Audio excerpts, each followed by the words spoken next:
서울 강남구 논현동 영동시장이라는 골목이 있습니다. 이 인근에 가면요, 일명 이른바 백종원 거리라고 불리는 먹자골목이 있는데, 그런데요, 이 백종원 거리가 사라질 위기에 처했다고 합니다. 이 이야기 한번 짚어보도록 하겠습니다. 자, 먼저 이 거리에 백종원 거리라는 이름, 백종원 이름이 붙은 이유가 있다면서요?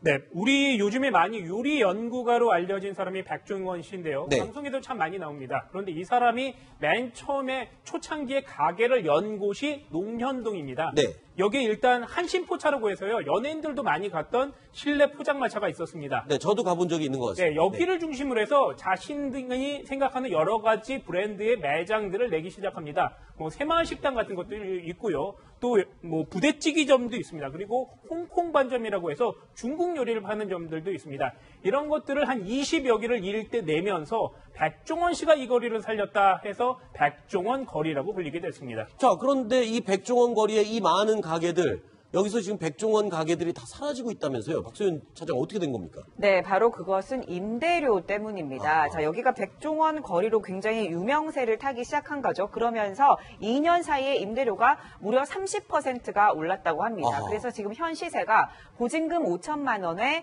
그 10평, 33제곱미터니까 10평 정도 되잖아요. 10평에 월 300만 원. 여기에 권리금이 1억 정도 붙는다고 합니다. 네. 이렇게 가격이 폭등을 하니까 이 백종원 거리에서 이 백종원 씨가 더 이상 힘들겠다라고 해서 2년 전부터 네. 순차적으로 매장을 철수를 하고 있고요. 지금은 19개 중에 5개만 남겼고 앞으로 2개 정도만 남길 것이다. 이렇게 밝혔습니다. 아니, 백종원 씨 하면은 누굽니까? 장사의 신, 음식점 열기만 하면은 대박이 나는 뭐 이런 사람으로 지금 소문이 나 있는데, 그런 백종원 씨조차도 임대료 폭탄에는 꼼짝 못하는 그런 모습을 보이는 거 보니까 좀 씁쓸한데요. 그게 왜 그러냐면요. 네. 저 동네가 워낙 비싸요, 원래. 네. 그러니까 상권이 좋습니다. 뭐 네. 가보신 분은 알겠지만 1년 360원 아침부터 밤까지 그냥 북적북적합니다. 좀 동네 네. 좀 특성이 그래요.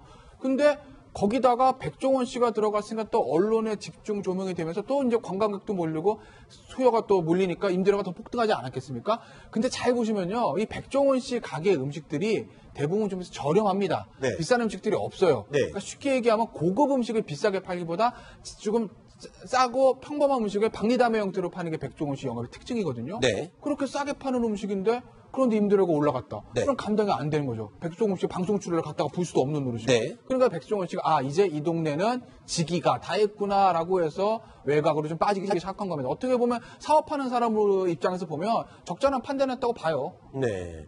자, 이게 지금 전후 사진입니다. 이 장사가 잘 되던, 임대료가 오르기 전에는 이 건물 전체에 전부 다 백종원 씨 이름을 단 가게들이 꽉 들어서 있었습니다. 그런데 임대료를 올리고 나니까 다 빠져나가고 백종원 씨와 관련된 가게는 하나도 없는 건물이 됐습니다. 자, 이런 거를 두고 젠트리피케이션 뭐 이렇게 표현하는데 이제 말이 어려운 것 같습니다. 이게 무슨 말입니까? 그러니까 매장 임대료가 네. 올라서 기존에 있던 점주들이 버티질 못해서 나가는 상황을 얘기하는 건데요. 지금 백종원 씨 거리처럼 백종원 씨가 처음에 여기를 자리 잡고 장사를 시작했지만 네. 여기가 유명해지니까 이제 원래 있던 점주들이 버티질 못하고 임대료가 더 오르고 그래서 원래 있던 점주들이 버티질 못해서 나가는 현상, 이걸 바로 젠트리피케이션이라고 하는 겁니다. 네.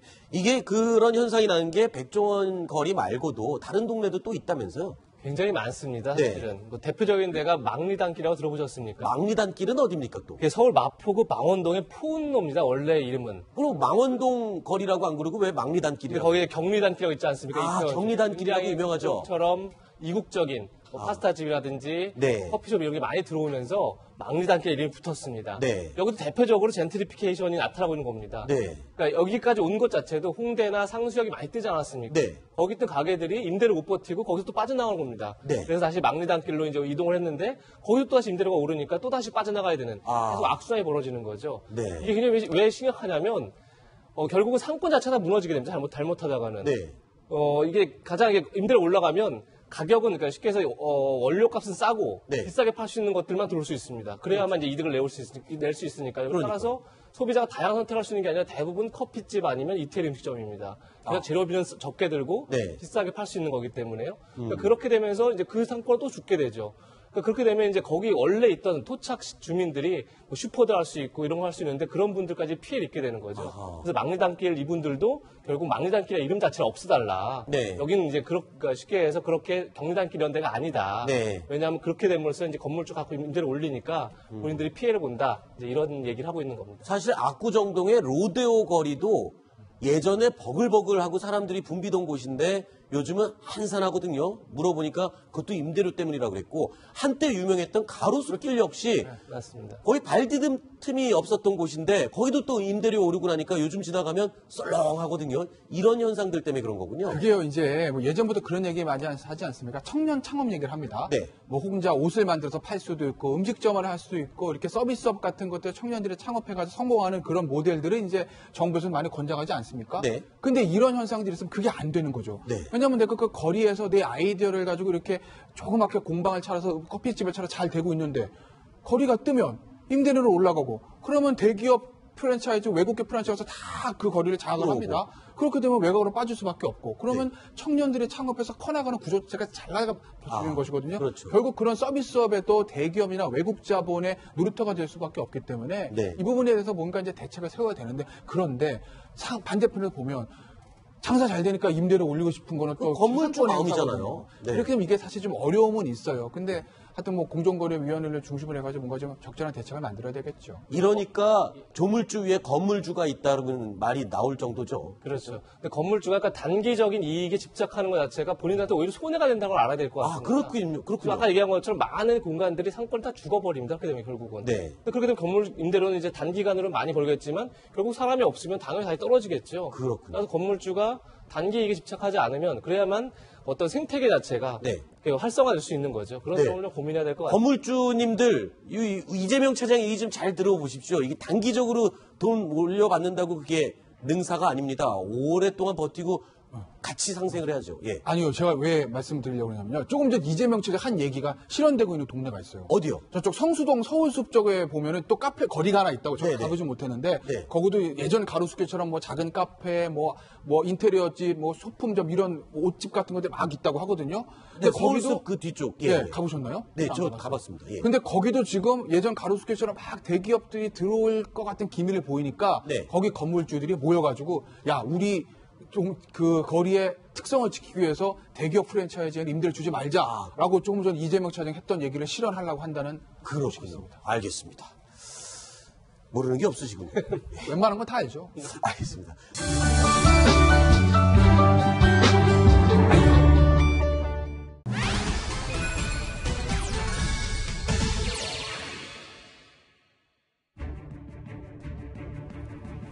자, 오늘 문화계 블랙리스트 사건에 대한 법원의 판결이 있었습니다. 김기춘 전 실장은 징역 3년, 조윤선 전 장관은 징역 1년과 집행유예 2년을 선고받고 석방이 됐습니다.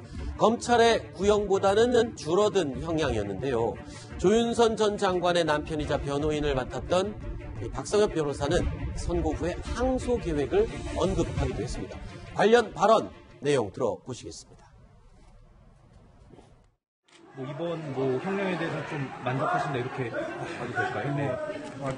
뭐 형량보다는 지금 명예라는 게 제 입장에는 제가 거짓말을 했다고 하기 때문에 그 부분은 좀 아쉽게 생각하고요. 그 부분을 좀 다시 한번 생각해보고 잘했습니다. 뭐 자신이 그 블랙리스트의 어떤 주범이라는 낙인을 지키는 거에 대해서 굉장히 좀 아쉽다는 말씀을 하셨는데 이번 판결을 통해서 좀 그런 점이 해결됐다고 보세요? 이건 뭐 아직 큰 이슈는 없고요. 남아있어요. 그렇긴 한데 적어도 하여튼 저도 하여튼 그동안 우리 마음을 이해해줬다는 너무 감사합니다. 재판부에 아무도 듣지 않은 얘기 그래서 너무나 감사해요. 자, 지금 보면요. 구형량보다는 많이 줄어든 걸로 나왔습니다. 그리고 지금 이 조윤선 전 장관의 경우에는 지금 위증이 유죄가 나온 거지 직권남용은 무죄가 나왔거든요. 그럼에도 불구하고 저 남편 박성엽 변호사는 항소를 얘기를 하고 있어요. 일단 구형량보다 적게 나오는 것은요. 그러니까 대부분의 경우 구형량 그대로 나오는 게 많지는 않아요. 네. 그러니까 이제 검찰이 7년을 김기춘 실장한테 구형을 했는데 뭐 구형량에 대해서 어느 정도로 선고를 해주느냐는 것은 뭐 여러 가지 얘기들이 있어요. 한 2분의 1 정도 기준으로 해서 플러스 마이너스 생각하시면 되거든요. 그러니까 반 정도보다 조금 덜 나왔으니까 뭐 김기춘 실장에 대한 징역 3년 저는 뭐 적절한 형량이라고 보고 조윤선 장관 같은 경우 왜 집행유예냐라고 이제 말씀들을 많이 하시는데 네. 검찰이 6년을 구형했다는 얘기는 모든 기소된 죄가 유죄인 것을 전제로 했을 때 6년을 선고해 주 이겁니다. 네. 근데 그 조윤선 장관의 전 장관이죠. 네. 기소 내용 중에서 가장 큰 게 직권남용 아니겠어요? 그게 이제 무죄가 나온 겁니다. 그럼 당연히 형량이 확 줄어들 수밖에 없죠. 제일 큰 게 무죄가 나왔으니까요. 네. 그러니까 위증 하나가 이제 유죄가 나온 건데 그렇기 때문에 위증 같은 경우에 그거 하나만 가지고 오랫동안 구속시키는 예는 별로 많지는 않아요. 왜냐하면 네. 조 전 장관 같은 경우는 이미 한 6개월 이상 수감생활을 했으니까 네. 그러니까 법원에서 징역 1년에 집행유예 2년하고 석방을 한 거죠. 김기춘 전 실장 재판 과정 내내 블랙리스트는 모른다. 나는 존재도 모르고 만들라고 지시한 적도 없다. 계속 부정을 했었는데 자, 김기춘 측 변호인이 그랬어요. 박 전 대통령의 탄핵을 위한 정치적 사건이다까지 주장을 했었습니다. 그럼에도 불구하고 유죄가 인정이 됐어요. 그러니까 두 가지였어요. 쟁점 하나는 네. 뭐냐면 과연 블랙리스트를 만드는 것 자체가 잘못된 일이냐, 죄냐 이게 이제 가장 큰 문제거든요. 김기춘 전 실장 측에서는 그 부분도 좀 얘기를 했던 것 같아요. 언론 보도들 나오던 거를 그동안 얘기를 종합해보면 이런 얘기입니다. 야, 누구를 지원하고 누구를 지원 배제하는 것은 정부 예산을 집행하거나 정부 정책에서 할 수 있는 것 아니야? 네. 우리는 그것을 했을 뿐이야. 그리고 누구누구 지원 배제한다고 해서 금전적인 지원 안 한다고 예술을 못하냐? 쉽게 얘기하면 돈 안 준다고 예술 못해 이겁니다. 그러니까 우리가 지원 배제한다고 해서 예술여전을 침해하는 것은 아니야. 그러니까 블랙리스트 만든 것 자체가 불법적인 일이 아니니까 그걸 지시했다고 해서 직권남용으로 처벌할 수 없어. 네. 만약에 기본적인 줄기고 두 번째는 뭐냐면 과연 그것이 잘못된 일이라고 하게 되면 그것을 누가 지시하고 누가 작성했냐 이 부분이거든요. 네. 그런데 이제 법원의 판단은 이겁니다. 쭉 라인업을 놓고 보면요. 맨 위에 김기춘 전 실장이 있어요. 그 밑에 김상률 누구죠? 전 장관이 있습니다. 김정덕. 네, 김종덕 전 장관이 있습니다. 그 밑에 김상률 교육문화수석이 있어요. 그 밑에 신동철 정무비서관, 그 밑에 정관주 정무비서 이렇게 있는 거예요. 그 쭉 라인을 보고 김기춘 실장의 지시로 밑으로 지시가 탁탁탁탁탁 내려와서 작성이 됐다고 보는 거죠. 네. 그래서 그 사람들은 전부 다 유죄, 그리고 형량도 3년, 2년, 1년, 6개 이렇게 끊어진 거예요. 네. 그럼 조윤선 전 장관은 왜 무죄냐? 조 전 장관이 항상 얘기한 게 나는 몰랐어. 그렇죠. 나는 이 라인에서 벗어나 있었어. 이 얘기거든요. 네. 사실은 이재명 차장 잘 아시겠지만 정치권 주변에서 그런 얘기들이 있긴 했어요. 조 전 장관은 이 라인에서 조금 벗어나 있는 게 아니냐는 얘기들이 흘러나왔었거든요. 진짜 몰랐을 수 있다. 네. 근데 조 전 장관도 계속 그 얘기를 했던 거고. 네. 그러니까 재판부 그걸 받아들인 거죠. 이 줄기에서 조 전 장관 벗어나서 바깥에 있는 사람이니까 네. 장관에 대해서 봤을 수는 있겠지만 지시한 건 아닌 것 같은 건 이래서 무죄가 나온 거죠. 그 부분이 바로 청문회 때 조윤선 전 장관이 아주 억울하듯이 하소연했던 그런 내용이었죠. 들어보시겠습니다. 당시 목소리입니다. 블랙리스트가 존재한다 안 한다? yes, no 어느 게 맞아요? 존재한다 존재하지 않는다. 예술인들의 지원을 배제하는 그런 명단은 있었던 것으로 판단이 되고 있습니다.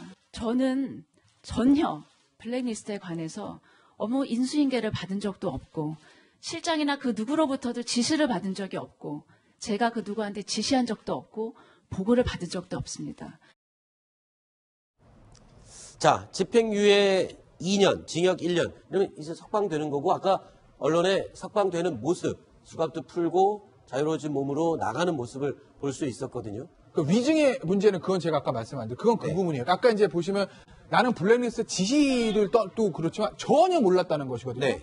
근데 법원의 판단은 알았는데 당신이 작성하라고 지시한 게 아니야. 그 결자에는 없어. 이 얘기입니다. 그렇죠. 그러니까 청문회에서 블랙리스트 모른다고 했던 거에 대해서 거짓말하고 위증을 한 건데 네. 아까 이제 남편의 박성엽 변호사 얘기했다면 그것도 이제 억울한다는 거죠. 네. 나는 지시 안 한 것뿐만 아니라 존재 자체를 몰랐다는 얘기를 하는 거예요. 그래서 네. 이제 항소를 하겠다고 하는데 글쎄요. 항소심 결과가 어떻게 될지 모르겠지만 제 그냥 개인적인 판단으로는 그냥 1심 판결을 저는 그대로 굳어질 가능성이 높다고 봐요. 네. 입건하면 무죄, 위증 유죄를. 만약에 이 항소를 하게 된다면 지금 안 그래도 석방은 됐지만 지금 조윤선 전 장관은 석방이 됐습니다만 이 항소를 한다 그러면 형량이 더 낮아질 수도 있는 겁니다. 저건 만약에 조윤선 장관 측이 항소를 해서 네. 조윤선 장관은 이제 위증의 유죄에 대해서 항소하지 않겠습니까? 네. 그것마저 무죄 나서 전부 다 무죄 나면 완전히 무죄인 거죠. 네. 그리고 이제 검찰도 분명히 항소를 합니다. 왜냐하면 본인들이 특검이죠. 본인들이 기소를 했는데 무죄가 나왔으니까. 그런데 이제 검찰이 만약에 항소해가지고 다시 2심에서 직권남용이 유죄로 바뀌면 그러면 조 전 장관은 다시 법정 구속될 가능성이 높죠. 네. 굳어진 결과는 지켜봐야 될 거예요. 네. 근데 저는 개인적으로 1심 판결이 굳어질 가능성이 높다고 보는 부분 제 개인적인 판단입니다. 좀 이 형량이 낮은 거 아니냐 뭐 이런 국민들도 좀 있는 것 같습니다. 이게 뭐 법감정 때문에 그런 것 같습니다. 국민 정서 때문에 어떻습니까? 그런데 직권남용의 무죄가 나오고 위증만 유죄인 이상 징역 1년의 집행유예 2년 자체는 저는 적절한 형이라고 봐요. 왜냐하면 지금 불구속 상태에서 재판받은 거라면 법정에서 할 수도 있는데 구속 기소 사건에서 6개월 이상 수감이 됐기 때문에 징역 1년이라고 하면 집행유예 안 하더라도 반 이상 지금 사는 거 아니겠습니까? 네. 그렇기 때문에 직권남용 무죄가 나온 이상 위증으로 유죄로 인해서 집행유예는 저는 적절한 형량이라고 보고 네. 다시 한번 말씀드리지만 여론의 영향을 좀 받을 수는 있으나 우리 사법부는 여론에 아주 민감하게 반응해서 유죄가 될까 무죄를 만들고 그렇죠. 무죄가 될까 유죄를 만드는 그런 알겠습니다. 사법부는 아닙니다. 알겠습니다.